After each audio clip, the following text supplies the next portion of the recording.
Friends, before starting the story, if you are new to my channel, then please like this video and subscribe to the channel, and also tell me in the comments where you are listening to this story from.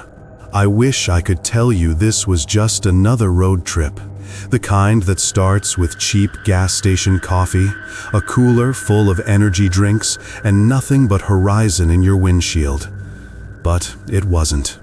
I've crossed this country before in rental cars, Greyhound buses, even hitchhiking rides that smelled of sweat and cigarettes. America's highways have always held their own brand of loneliness. But what I'm about to tell you, it's different. This road trip is the one I should have never taken. It began in St. Louis, a city I was only supposed to pass through. My cousin Ryan had called me that morning, his voice jittering over the phone like a bad FM signal. "You're still heading west, right?" he asked. "Yeah," I said. "Gonna take I-44. Why?" Don't take the interstate. If you want to really see something, take Route 65 south, pick up the smaller back roads. But listen, if you see a sign for Highway 117, avoid it. Don't even slow down." He hung up before I could ask why. Now, Ryan always had a way of stirring up stories, urban legends, campfire tales, ghost sightings. Still, the way his voice broke before he hung up stuck with me. He wasn't telling a story, he was warning me. That was the first mistake, curiosity. Because the moment someone says, "Don't look," your eyes are already searching. By late afternoon, I had left behind the steady crawl of the interstate for the slower back roads. America feels different when you're not on the big highways. Towns thin out. Gas stations turn into one-pump rusted relics. The air holds that strange quiet, like every tree on the roadside is keeping its breath held. The radio station cut out somewhere past Rolla. Static filled the car, the kind that almost sounds like whispering if you listen long enough. When I reached to shut it off, I saw it. The sign. Highway 117. The arrow pointed left, the road narrow and barely paved, vanishing into a line of thick pines. I should have kept driving. God, I should have just rolled past it. But instead, I slowed, my blinker clicking a metronome of bad decisions, and I turned. The road dipped into shadow quick. Even though the sun was still above the trees, it felt like twilight in there. Long shadows stretched across the blacktop like fingers. The further I drove, the more I realized something was missing. No mailboxes, no houses, no signs of life at all. Just endless trees. 10 miles in, my phone signal was gone. 10 more miles and the gas gauge dropped faster than it should have. That's when I noticed something strange. The mile markers. They weren't climbing up or down.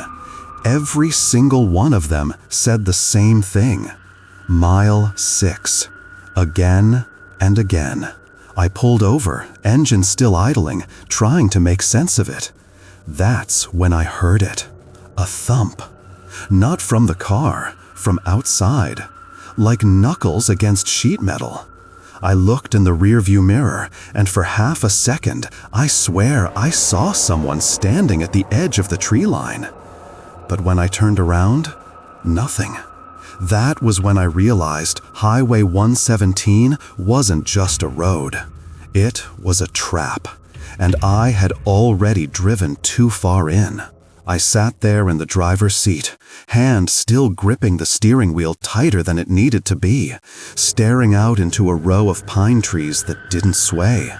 Not a single branch moved with the wind, because there was no wind. Everything was too still. "Pull it together," I muttered to myself. "You're tired, you're hearing things." But I knew it wasn't true. That thump on the metal, a hollow, deliberate sound, wasn't the kind of thing you imagine. You feel it in your bones. I shifted the car back into drive, rolling forward. The strange thing was how quickly the shadows seemed to deepen. Twilight shouldn't have come that fast. 1 second, there was a dull smear of daylight above the tree line. The next, it felt like dusk. And then, like a switch, it was night. The headlamps carved tunnels out of the dark, but the road didn't change. It was the same cracked gray pavement, the yellow lines nearly dissolved, the edges eaten by weeds, and always the same marker, Mile 6. I passed it again and again until the numbers blurred together. At one point, I slowed down just to test myself. I crawled along at maybe 20 miles an hour, eyes locked on the ditch and shoulder, watching each marker with the focus of a gambler watching dice. Mile 6, again and again. It wasn't just a trick of exhaustion. I wasn't lost. I was looping. That's when I saw the first dead animal. A raccoon, flattened across the asphalt, its body crumpled like ragged cloth, fresh enough that it must have been killed minutes earlier. I drove past, nose twitching at copper blood stink even through the vents. Half a mile later, there it was again. Same raccoon, same bloody smear across the road. My hands locked on the wheel. Each loop repeated the same points, the same trees, the same mile marker, and that same decaying body of a raccoon. But on the fourth pass, something was different. It wasn't a raccoon anymore. It was a deer. Mangled, its legs bent wrong, its rib cage cracked open and shining with meat. I actually screamed when I drove past, a full, throat-ripping scream that fogged the windshield. My breathing wouldn't steady. I was gripping the wheel so hard my knuckles bulged pale. Another loop. Now, what lay in the road wasn't an animal at all. It was a bicycle. A kid's bike, one wheel bent like a broken halo. 2 small shoes sat beside it, lined up neatly as if someone had stepped out of them. I swerved hard to the left, dodging it. Sweat clung slick to my forehead. No way! My voice cracked, high and too loud inside the cab. I don't know how many loops came next. Maybe 5, maybe 7. I drove on, terrified of stopping. Every curve in the road identical, every tree blurring into its brothers. My mind started playing games. On one pass, I swore the mile marker didn't say 6 anymore. It said 666. Another loop. I thought I heard muffled laughter coming through the radio static. And then something worse. On one of the passes, where the bike usually sat, there was a person. Or at least, what my brain told me was a person. They stood dead center in the lane, facing me, motionless. The headlights should have lit a face, clothes, anything. But there was nothing but shadow where features should have been, like the beams bent around them. I hit the brakes so hard the tires screamed. By the time the car jolted to a stop, the figure was gone. I kept driving. I lost sense of time. Could have been hours, could have been days. The dashboard clock blinked nonsense numbers, turning circles, like it too was caught in the loop. That's when I noticed the gas tank. Nearly empty. Panic stung my throat. If I ran out of gas on this stretch of nowhere, on this cursed stretch, I'd be stranded. No signal, no life, nothing but dark trees and repeating road. So I did the one thing I had avoided so far. I stopped. The car hummed quiet as I sat there, parked in the lane. Headlights splashed the roots of pines. I leaned forward, both palms on the wheel, trying to regulate my breath. My chest rose like a bellows. And that's when it happened again. The thump. This time from the roof. Loud, direct, a weight dropping and then staying. I froze. Eyes rolled upward, though all that met me was ceiling fabric. I didn't want to move, didn't want to breathe, but I couldn't help it. Slowly, I craned my neck toward the driver's side window. Through the thin reflection of glass, I saw fingers. Long, pale fingers curling over the edge of the car roof. Something was up there.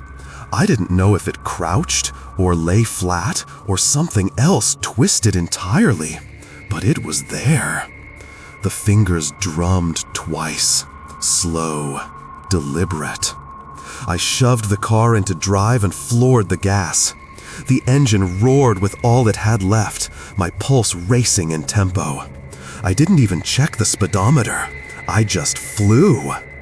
Whatever was on the roof clung tightly. The metal creaked and dented as the weight shifted, crawling its way toward the windshield. I swerved, braked, accelerated hard. I thought maybe, just maybe, I could throw it off. But its grip was glue.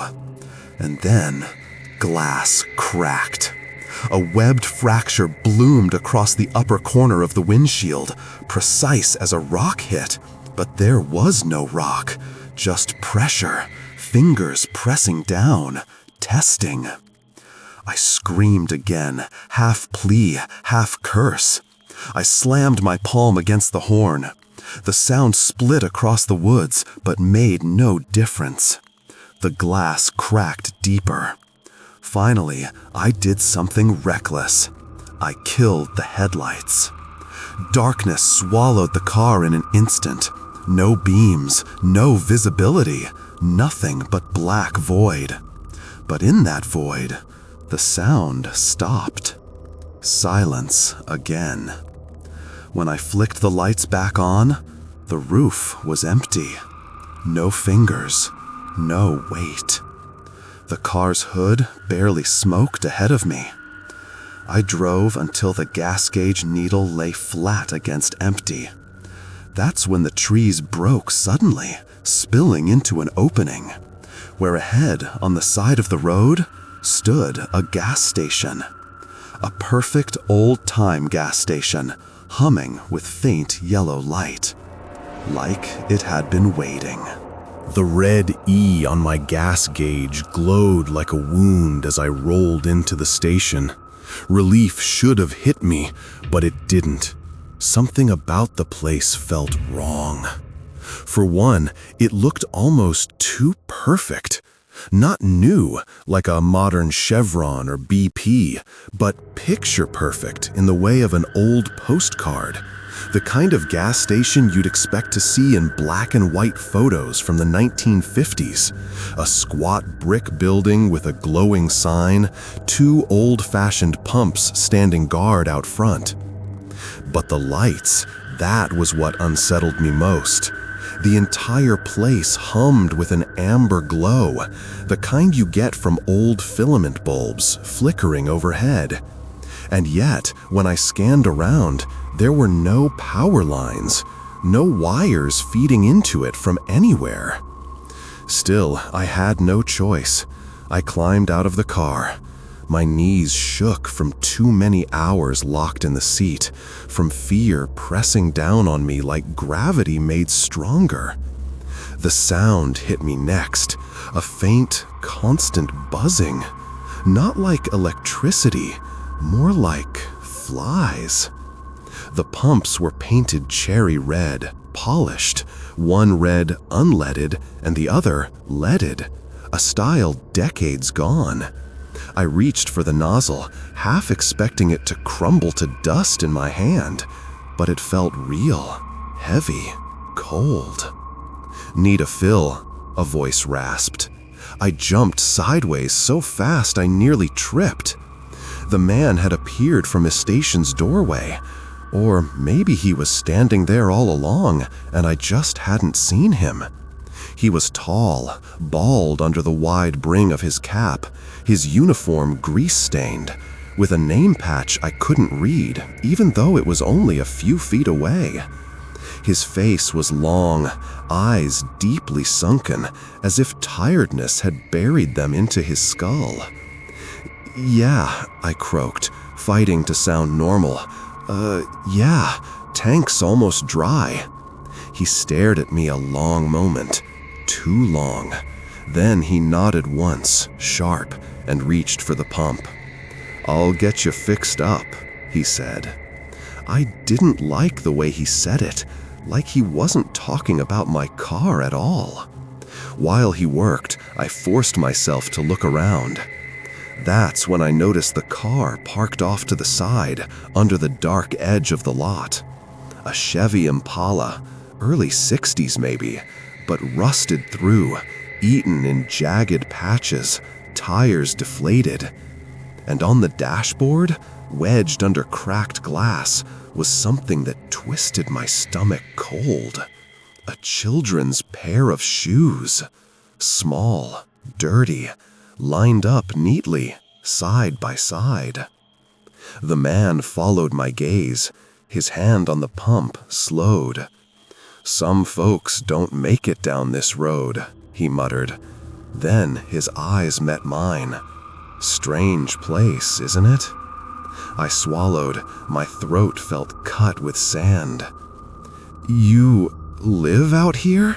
The dumbest possible question, but I had to say something. A pause. A smile tugged faint at his lips. Not a friendly smile, a knowing one. "I work out here," he said. The pump clicked suddenly, metallic, and he slid the nozzle back in place. "Not sure I'd call that living." The buzzing grew louder. I turned my head and saw the source. On the far edge of the station, hanging under a yard light, was a cluster of bodies, moths or something similar, flinging themselves against the bulb, burning, dropping, more replacing them. But the closer I looked, the more I realized they weren't moths at all. They were too big. Some of them had fingers. I stepped back so fast I nearly collided with my own trunk. The man wiped his hands casually against a rag, as though he hadn't noticed.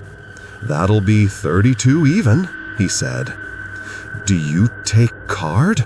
The stupid words slid out of me, all habit and no thought.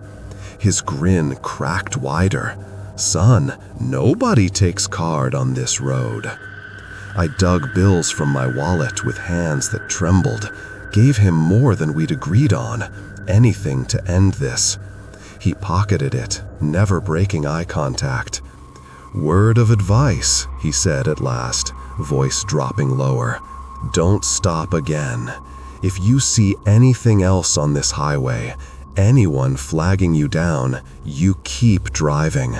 This road don't like when travelers pick up company." My ears burned cold with those words. "You mean there are others out here?" But he didn't answer. He just turned, walking slowly back toward the station door, disappearing into the glow. The buzzing followed me back into the car. I didn't even double-check the tank. I started the engine, wheels skidding on gravel as I swung back onto the road. For almost half an hour, nothing changed. The highway stretched, the woods kept going, the night dragged. And I began to think, some tiny, naive part of me, that maybe the worst had passed. Then I saw her. A girl, standing directly on the shoulder, barefoot, wearing a pale sundress that fluttered around her legs in the breeze I couldn't feel. Her hair fell dark across her face. She didn't move, didn't wave, just stared at me. I pressed harder on the gas. The figure grew smaller in the rear view. Relief flicked inside me for only a second, before my headlights revealed what waited ahead. The same girl, in the same dress, standing again by the side of the road. I screamed, wrenching the wheel, steering wildly past. But when I looked again in the mirror, she was there behind me. No running, no chasing, just appearing. And the next turn, she appeared again and again until I lost count. Her sundress glowing too bright in the dark, like it carried the light inside it. Her face always shielded in shadow. I couldn't bear it. The constant sight of her at every stretch of road raked my brain raw. Finally, I did exactly what the gas station man told me never to do. I slowed, rolled down the window, and asked, in a voice too cracked to sound like mine, "What do you want?" That was the first time she moved. Her head lifted, the hair fell away. Her face, oh God, her face was mine. My own features, pale and stretched, eyes hollow like wax shells, lips splitting into a grin like dried leather, showing every tooth until gums bled black. "Keep driving," the other me whispered in my voice. And then she vanished. Not stepped away, not melted into trees, just gone. The road lay empty. I thought about stopping again, but my gut recoiled. I slammed the gas pedal, watching the numbers on the speedometer leap as I plowed deeper into the night's open throat. When you've been afraid long enough, your body stops knowing how to measure fear. Every small rise of panic becomes a background hum. My mind felt blistered, fragile, like glass stretched too thin. The girl, the reflection version of me, was gone, but I couldn't escape the echo of her voice. It sat in my skull like mildew. Keep driving. 2 words, that was it. But the way she said them, in my exact rasp, broke something in me. Because on this road, I was beginning to realize that maybe I wasn't the only driver who had ever come through.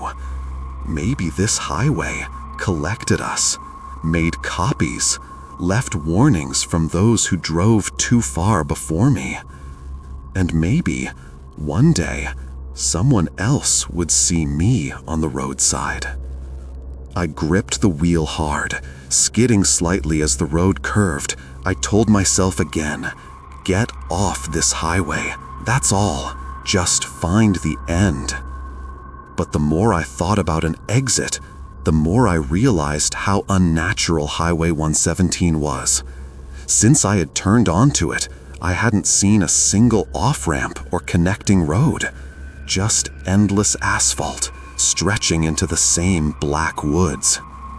The thought hit me, maybe there was no way off. The darkness thickened. I don't mean night got later. I mean the headlights felt smothered, struggling to punch only a few yards ahead with pale beams. My eyes ached from squinting into it, trying to stay on the weathered lines. Then, something new appeared. Signs. Not the looping mile 6 markers. Larger boards. Wooden, painted, nailed to crooked posts. But the words, God, the words were wrong. The first one said, "You should not have turned." The next, "No exit ahead." Then, "Stay in your car." Each sign more warped, the letters jagged, smeared, like they'd been written in tar instead of paint. On the 5th sign, I slowed so fast the car behind whined, because that one didn't just carry words, it carried an image. Painted white against black wood, my car. The exact make, same scratches along the bumper, headlights dim. And inside, behind the painted windshield, a tiny face. Mine. I didn't even breathe as I passed. The buzzing was back too. At first faint, like a static in the distance, but then louder, all around outside.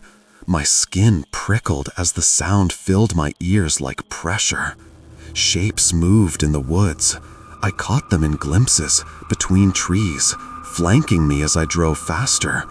Not animals, not entirely human either. Pale, elongated limbs, jointed wrong, darting through the gaps in the forest, keeping pace. The buzzing crescendo, rise until I couldn't hear the engine anymore.